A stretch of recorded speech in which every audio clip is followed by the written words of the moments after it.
brown na brown. Ito yung pinakamatapang na ganitong kulay niya, brown. Pinakamatapang yan.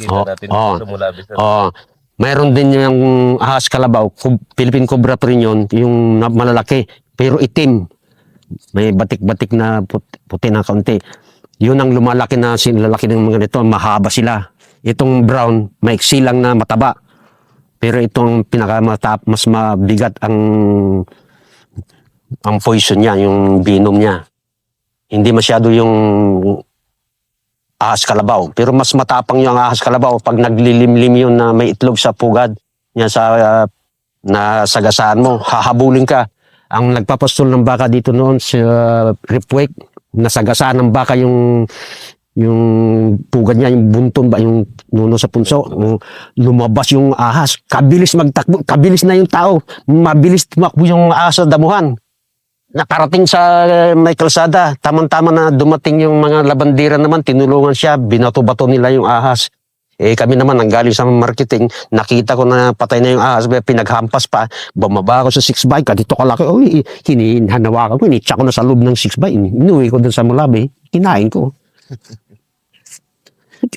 Dito nga lang sa amin, hindi na kami namamalingki dyan sa kwan. Ang binibili ko lang dyan sa Southgate, yung Ricardo. Kadali kong kumuha ng kwan dito. Shelter ka na ako.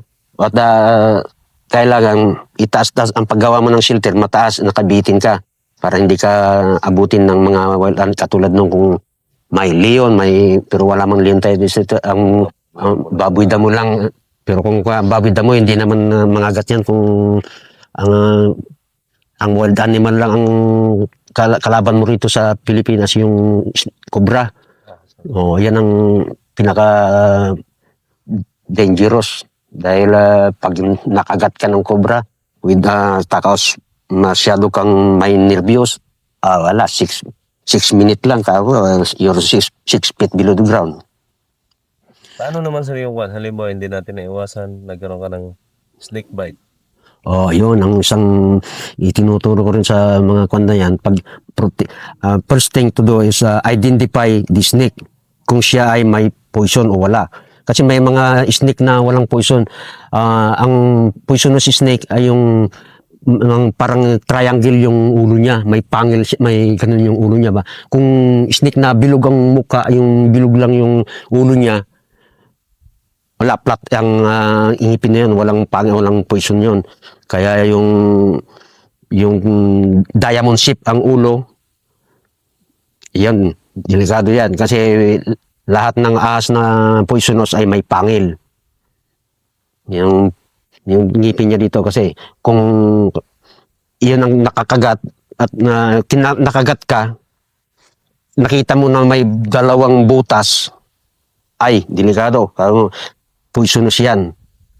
Pero kung kinagat ka lang na yung parang gas-gas yung kwan ba, tulad ng kwan, kumakagat din yun yung sawa. Pero kwan lang, parang nagasgasan lang siya na kwan ba.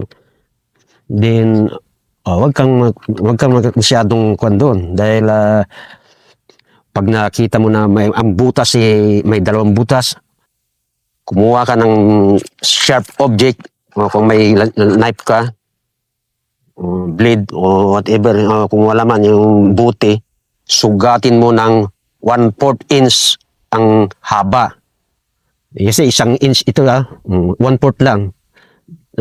Mababaw lang yung pagkasugat mo. Kasi ang venom, dito lang naman sa ugat pumahalo, hindi naman yung pumapasok sa laman. Cuts, 1/4 inch ang lalim, 1/2 inch ang haba. Kung wala kang sakit sa ngipin, walang sugat yung bukan mo, pwede mong sipsipin para maalis yung idura mo, yung sugat. Kung may tubig, pwede mong hugasan, sabon, para yung venom na nandito pa sa ibabaw ng sugat, ng kagat, maalis. Para hindi na siya magpasok sa loob. Hugasan mo. Kung may alcohol ka, hugasan mo ng alcohol. Sugatin mo na, tapos sipsipin mo until such time. Then, put tourniquet na naman dito. Yung dito. Ang sabi ko nga sa Amerikano, hey man, if you are in the jungle at you're being beaten in your ears, where is the tourniquet? Sabi ko, Okay, naintindihan niya. Ang ibig sabihin, ang saan ang kinagat, maglalagay ka ng tourniquet between the beaten portion to your heart. O, kung dito, ang kinagat sa kamay, o, dito ka maglagay. Then, ilibit. Ibaba mo lang yung kamay mo. Huwag mong itataas na ganun. Para yung binom, kung may sugat yan, pabaya mong tumulo na lang yung sugat mo. Para, then, huwag kang mabahala yung kung ba masyado kang manervyos. Kasi ang nervyos, lalong lalakas yung circulation ng dugo mo, mabilis yung takbo ng dugo papunta sa puso. Relax lang. Huwag nakita, alam mo na, cobra yan. Nung nilapitan mo, ang kulay ng cobra, yung